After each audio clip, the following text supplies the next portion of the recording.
সন্ধ্যাবেলা গ্রামের পাকা রাস্তা দিয়ে হেঁটে যাচ্ছে সুজিত, সুমিত ও দীপক। তাদের তিনজনেরই গন্তব্যস্থল মোড়ের দোকানের রতনের চায়ের দোকান।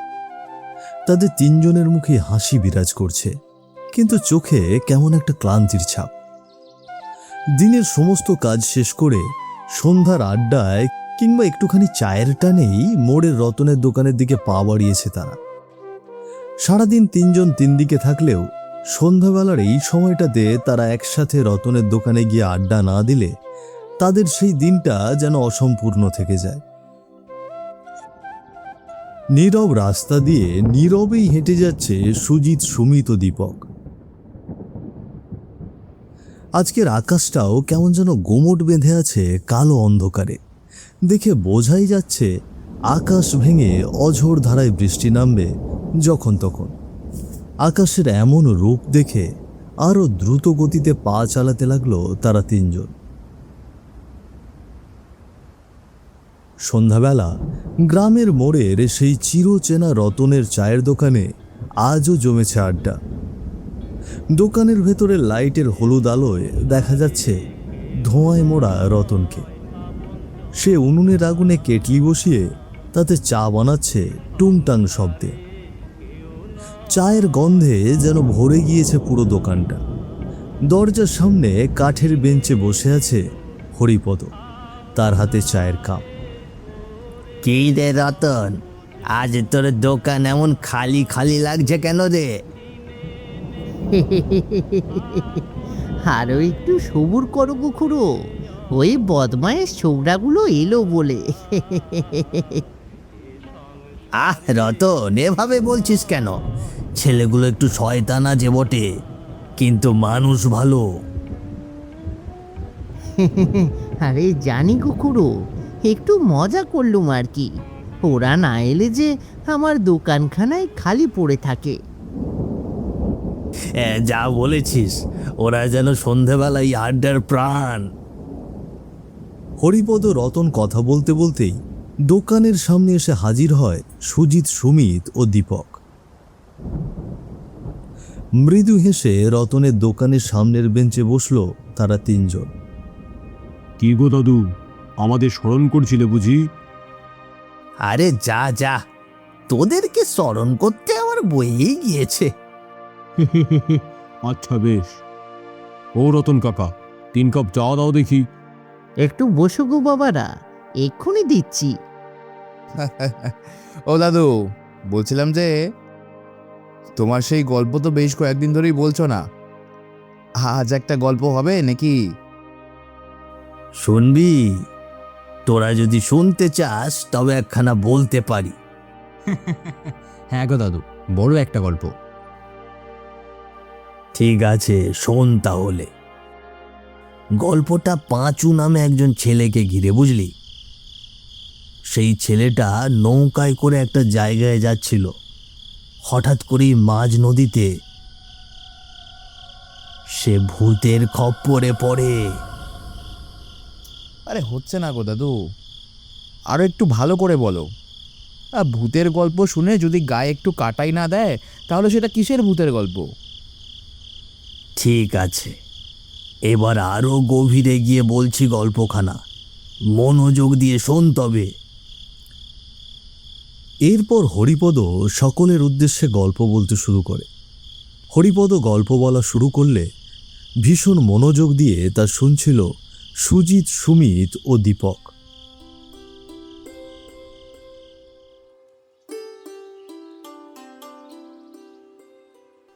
বিকেলবেলা উঠোনের একপাশে দাঁড়িয়ে আছে পাঁচু আর তার মা শিবানী। বেশ উদ্বিগ্ন মুখেই দাঁড়িয়ে আছে শিবানী। তিনি পাঁচুকে কিছু একটা বোঝাতে চাচ্ছেন, কিন্তু পাঁচু সেটা বুঝতে নারাজ। এই নিয়ে মা ছেলের মাঝে কথা কাটাকাটি হচ্ছে কিছুটা। বলি, তুই কি আমার একটা কথাও শুনবি না পাঁচু? আমার হাড় মাস না জ্বালালে তোর একদমই শান্তি লাগে না, তাই না রে পাঁচু? আর তুমি বা এত বাধা কেন দিচ্ছ মা? কি বা হবে ওখানে গেলে? যেতে তো আমি বারণ করিনি, শুধু বলেছি এই অবেলায় সেখানে তোর যাওয়া হবে না। যেতে হলে কাল সকালে যাবি। তোমাকে আর কিভাবে বোঝাবো বলো তো মা? আরে এইসব যাত্রাপালা তো রাতে হয়, দিনে না। ওখানে কাল সকালে গিয়ে আমি কি করবোটা শুনি। বাবা, তোকে যে এখন সেখানে যেতে হলে নদী পার হয়ে যেতে হবে, আর নদী পেরোতে পেরোতে রাত নেমে আসবে। রাতের বেলা নদীতে যাওয়া ঠিক না। আরে আমার তো কোনো আবদারই তুমি রাখতে পারছো না, সব কিছুতেই খালি বাধা আর বাধা। পাঁচুকে মন খারাপ করে দাঁড়িয়ে থাকতে দেখে শিবানীর মনটা নরম হয়ে গেল। শিবানীর একবার মনে হচ্ছে যেতে দিই, আবার পরক্ষণেই মনে হচ্ছে না, এই সময়ে নদীতে যাওয়াটা ঠিক না। সেটা কিছুতেই পাঁচুকে বোঝাতে পারছে না সে। তুই কিছুতেই মানবি না। সেখানে যেতে দিলেই খুশি হবি তো? খুশি হব মানে? আরে ভীষণ খুশি হব মা।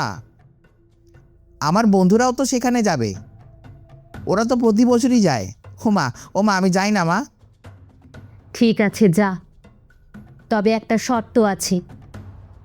আবার শর্ত? আচ্ছা বলো, তোমার কি শর্ত মানতে হবে? নদীর ঘাটে গিয়ে যদি দেখিস ঘাটে কেউ নেই, তোকে একা একা নৌকায় করে যেতে হচ্ছে, তখন কিন্তু বাড়িতে ফিরে আসতে হবে। এটা মানতে পারলেই কেবল যেতে পারবি। ঠিক আছে মা, আমি রাজি। আচ্ছা, যা। বিধাতা, বিধাতা, আমার ছেলেটাকে তুমি দেখে রেখো বিধাতা। ছেলের জেদের কাছে হার মানলাম ঠিকই, কিন্তু মনটা যে কেমন কু ডাকছে। এখন এখন কেবলমাত্র তুমি ভরসা বিধাতা। আমার ছেলেটাকে তুমি দেখে রেখো। পাঁচু চলে যায় ঠিকই, কিন্তু শিবানীর মনের মধ্যে একটা অজানা আতঙ্ক থেকে যায় তখনও। বেশ খানিকক্ষণ ধরেই নদীর ঘাটে দাঁড়িয়ে আছে পাঁচু। নদীতে কোনো নৌকা নেই। দাঁড়িয়ে থাকতে থাকতে পা দুটো অসাড় হয়ে আসছে যেন পাঁচুর। এবার কিছুটা বিরক্ত লাগছে তার। মায়ের কথা না শোনার ফল ভোগ করতে হচ্ছে ভেবে আরও খারাপ লাগছে পাঁচুর। পাঁচুর থেকে কিছুটা দূরে দাঁড়িয়ে আছে শঙ্কর। তার চোখও নদীর দিকেই। একটা নৌকার আশায় পথ চেয়ে দাঁড়িয়ে আছে দুজনেই। বলছিলাম যে দাদা, আপনি এখানে কতক্ষণ ধরে দাঁড়িয়ে আছেন? হ্যাঁ, তা প্রায় ঘন্টাখানেক হবে। ঘন্টা খানেক? বাপরে বাপ, আপনি তাও নৌকা পাচ্ছেন না? না দাদা, আজ মনে হচ্ছে মাঝিরাও ওপারে গিয়েছে যাত্রাপালা দেখতে। হ্যাঁ তা হয়তো হবে, কিন্তু যাত্রা শুরু হওয়ার তো আরও কিছুটা সময় আছে। হ্যাঁ, আপনিও সেদিকে যাচ্ছেন বুঝি? হ্যাঁ হ্যাঁ দাদা, আপনি কোথায় যাবেন? আমি তো যেদিকে শিকার নিয়ে যায় সেই দিকেই যাই। মানে? আরে ও আপনি বুঝবেন না দাদা, আমি ওপারেই যাব। আমার একটা ছোট্ট দোকান আছে, তারই কিছু জিনিস আনতে হবে। ও আচ্ছা আচ্ছা। লোকটার কথা শুনে পাঁচুর মনের মধ্যে কেমন একটা অস্থিরতা সৃষ্টি হলো মুহূর্তেই। কেমন অদ্ভুত দেখতেও যেন লোকটা। নৌকাটা দেখেই খুশি হয়ে যায় পাঁচু ও শঙ্কর। শঙ্কর হেসে হেসে পাঁচুর দিকে তাকায়। দাদা, আর কোনো চিন্তা নেই, ওই দেখুন একটা নৌকা আসছে। হ্যাঁ দাদা, চলুন আমরা বরং নৌকায় গিয়ে বসি। হ্যাঁ হ্যাঁ, তাই চলুন। দাঁড়িয়ে দাঁড়িয়ে পা দুখানা কেমন যেন অসাড় হয়ে গিয়েছে। ও মাঝি কাকা, ওপারে যাবে নাকি? ওপার থেকে এক্ষুনি এলাম বাবু, আর যেতে মন চাইছে না। অনেকক্ষণ ধরে নৌকার জন্য দাঁড়িয়ে আছি কাকা, একটু নিয়ে যাও না। আরে তোমাকে ভাড়া না হয় একটু বাড়িয়ে দেব। হ্যাঁ কাকা, চলুন। আমরা দুজন অনেকক্ষণ যাবৎ দাঁড়িয়ে আছি, একটু উপকার করুন। ঠিক আছে বাবু, চলুন, তবে ভাড়াটা কিন্তু বাড়িয়ে দিতে হবে। হ্যাঁ হ্যাঁ, সে দেব। মাঝি ওপরে যাওয়ার জন্য রাজি হতেই আনন্দে আত্মহারা হয়ে গেল পাঁচু। এতদিন বন্ধুদের কাছে শুধু যাত্রার গল্প শুনেছে সে, আজকের পর থেকে সে নিজেও বলতে পারবে। এটা ভেবেই যেন খুশির সীমা নেই তার। রাত গভীর, নিস্তব্ধতা বিরাজ করছে চারিদিকে। সেই সাথে নদীও যেন ঘুমিয়ে পড়েছে নিঃশব্দে। নৌকার ছোঁয়ের মাথায় ঝুলছে একটা পুরনো লণ্ঠন। তার হলুদ আলোয় অস্পষ্টভাবে দেখা যাচ্ছে পাঁচুর হাসি হাসি মুখ। ছোঁয়ের ভেতর বসে পাঁচু আর শঙ্কর। তাদের দুজনের মনের ভেতরেই এখন বিরাজ করছে দুই রকমের চিন্তা। বাবু, আপনার ওপারে কোথায় যাবেন? আমি ওই যাত্রাপালা দেখতে যাব কাকা। এতক্ষণে তো যাত্রার অর্ধেক হয়ে গিয়েছে বাবু, এরপরে গিয়ে আর কি দেখবেন? মাঝির কথা শুনেই মনটা খারাপ হয়ে যায় পাঁচুর। তবে কি তার ভাগ্যে যাত্রা দেখার সুযোগই নেই? আপনি কোনো চিন্তা করবেন না বাবু, আমি তাড়াতাড়ি যাওয়ার চেষ্টা করব। আপনাকে অনেক ধন্যবাদ কাকা। আসলে অনেক কষ্টে মাকে রাজি করিয়েছি, না হলে তো মা এই যাত্রাপালায় আসতেই দিচ্ছিল না। যদি দেখতে না পারতাম তাহলে মনটা ভীষণ খারাপ হয়ে যেত। ঠিক আছে বাবু, আমি আরও জোরে নৌকা চালাচ্ছি। মাঝির কথা শুনে রেগে যায় শঙ্কর। সে ভয়ঙ্কর কণ্ঠে কথা বলে ওঠে।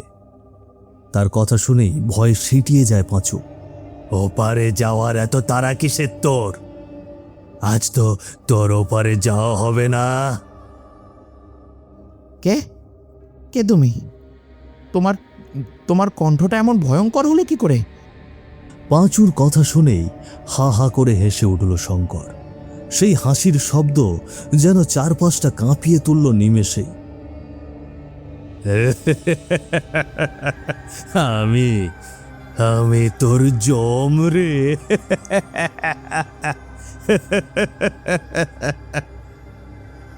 হঠাৎ করেই পাঁচু লক্ষ্য করল কণ্ঠের সাথে সাথেই হাত পায়েও কেমন লোম ভরে গিয়েছে শঙ্করের। সেই সাথে তার মুখটাও বিকৃত হয়ে গিয়েছে অদ্ভুতভাবে। শঙ্করকে দেখে ভয়ে চিৎকার করতে থাকে পাঁচু। ওহো, ও মাঝি কাকা, এই লোকটা মনে হচ্ছে কোনো মানুষ নয় গো। ও মাঝি কাকা, আমাকে বাঁচাও। এসব বলছো কি বাবু? আমরা কি তাহলে কোনো ভূতের খপ্পরে পড়লাম? হ্যাঁ মাঝি কাকা, তুমি তাড়াতাড়ি নৌকা ঘাটে ফিরাও, নয়তো এই ভূত আমাদের মেরে ফেলবে। পাঁচুর কথা শুনে ভয়ঙ্করভাবে হাসতে থাকে শঙ্কর।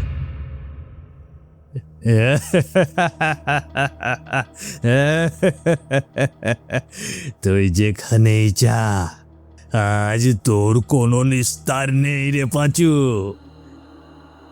সেই কবে থেকে তোকে ধরবো বলে পিছু পিছু ঘুরছি, এই আজ তোকে বাগে পেলাম। কিন্তু কেন? তুমি কেন আমাদের মারতে চাও? আমরা কি করেছি? তোর শরীরের গন্ধটা আমার ভীষণ ভালো লেগেছে রে।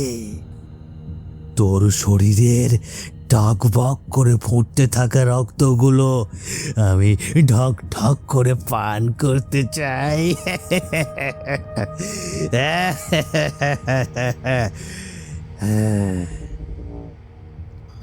ও কাকা, নৌকা ঘাটে নাও, ঘাটে নাও।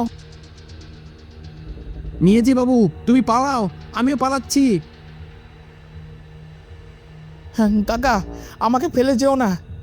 পাঁচুর চিৎকার মাঝির কান অবধি আর পৌঁছল না। ততক্ষণে নৌকা থেকে অনেকটা দূরে চলে গিয়েছে সে। কে কোথায় আছো? বাঁচাও, আমাকে মেরে ফেললো, আমাকে কেউ রক্ষা করো, বাঁচাও। তোকে আজ আমার হাত থেকে কেউ বাঁচাতে পারবে না। দৌড়তে দৌড়তে রাস্তার ওপর হোঁচট খেয়ে পড়ে যায় পাঁচু। পাঁচুকে পড়ে যেতে দেখে আরও যেন উল্লাসে ফেটে পড়ে শঙ্কর।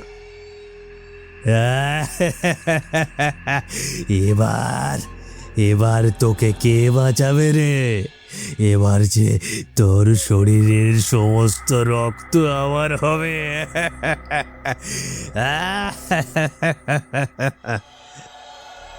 আমাকে মেরো না, আমাকে দয়া করে মেরো না, আমাকে ছেড়ে দাও, ছেড়ে দাও। আমি একটা অশরীরী আত্মা, আমার কাছে চাইছিস ক্ষমা? বোকা ছেলে। ধীরে ধীরে পাঁচুর আরও কাছে এগিয়ে আসে শঙ্কর। হঠাৎ করেই একটা তীক্ষ্ণ স্পর্শ, তারপরেই একটা বিকট শব্দে চিৎকার করে চিরতরে নিস্তব্ধ হয়ে যায় পাঁচু।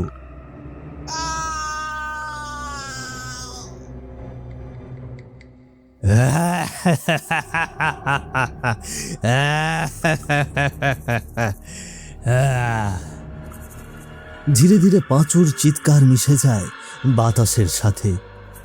চারপাশের নীরবতা নেমে আসে মুহূর্তে। পাঁচুর নিস্তব্ধ দেহটা পড়ে থাকে রাস্তার ওপরে।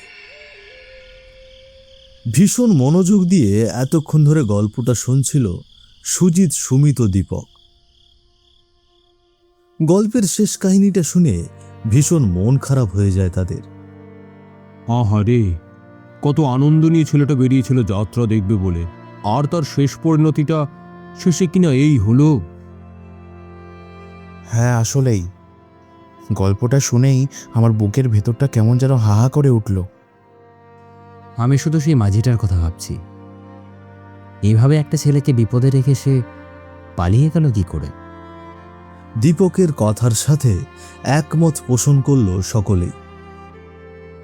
ঠিকই তো, এমন কাজ কি কেউ করে?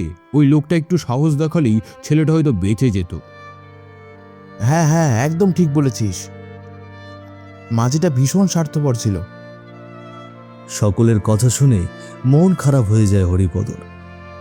তার দু চোখ বেয়ে দুফোঁটা জল গড়িয়ে পড়ে নীরবে।